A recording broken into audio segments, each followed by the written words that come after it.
Halo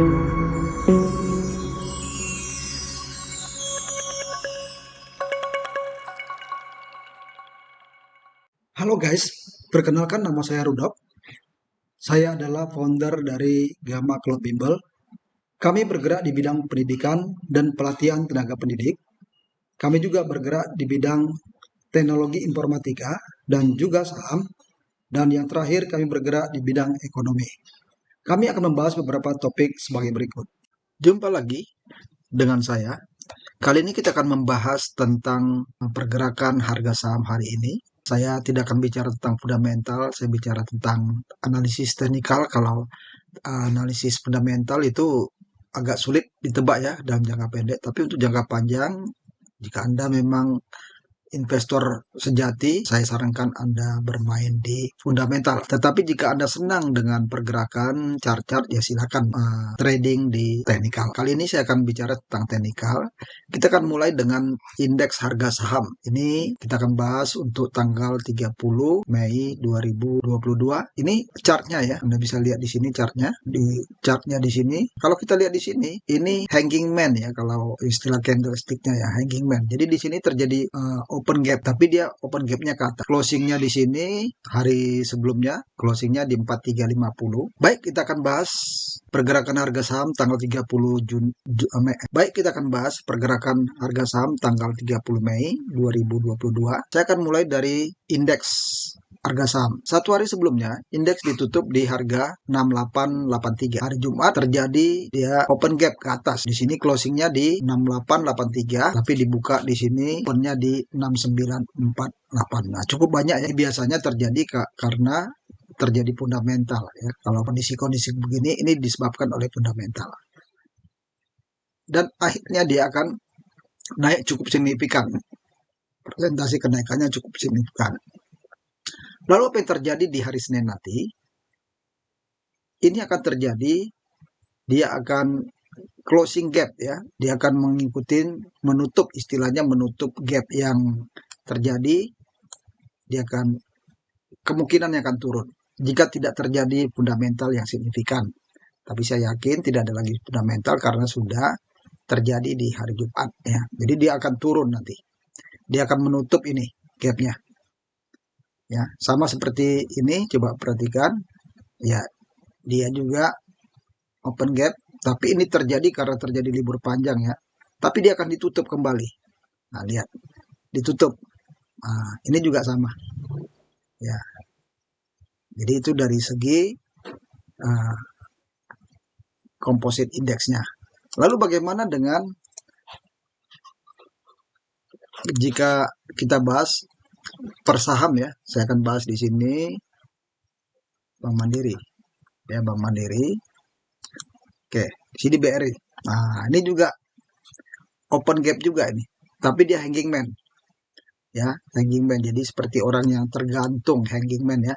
Jadi di sini dia closingnya di 4350, tetapi dia dibuka di atas, dibuka 4500. Jadi cukup banyak nih dibuka. Ya, dia naik.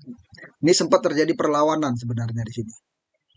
Ya, sempat terjadi perlawanan, tapi ditutup dengan positif. Nah, apa yang terjadi di hari ini atau hari Senin? Nah, kemungkinan dia akan menutup gap ini, kemungkinan besar ya.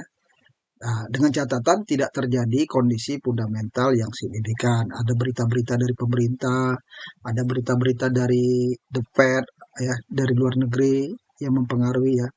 Saham itu kebanyakan dipengaruhi kalau internal itu kebijakan pemerintah, kalau dari luar itu adalah kebijakan-kebijakan secara global yang dimotori oleh Amerika. Biasanya demikian. Jadi ada kemungkinan dia akan turun. Jadi bagi Anda yang sudah pegang, ya silakan dijual dulu, nanti ambil di bawah ya. Bawah, ya silakan dilakukan seperti itu. Bagaimana dengan saham berikutnya? Saya pilih di sini Unilever. Ya, Unilever prediksi saya di hari Jumat itu ternyata benar. Ya, kenapa bisa demikian? Karena proses fundamentalnya sudah tidak kuat lagi ya, berita fundamentalnya. Karena sudah direspon, ini cukup banyak direspon. Akhirnya dia harus turun karena beritanya sudah selesai. Ya, ini 4 hari dia merah terus. Tapi dari si candlestick-nya di sini turunnya sudah mulai berkurang. Nah, ini lihat dari bodinya. Bodinya di sini agak lebar, di sini berkurang, di sini kurang.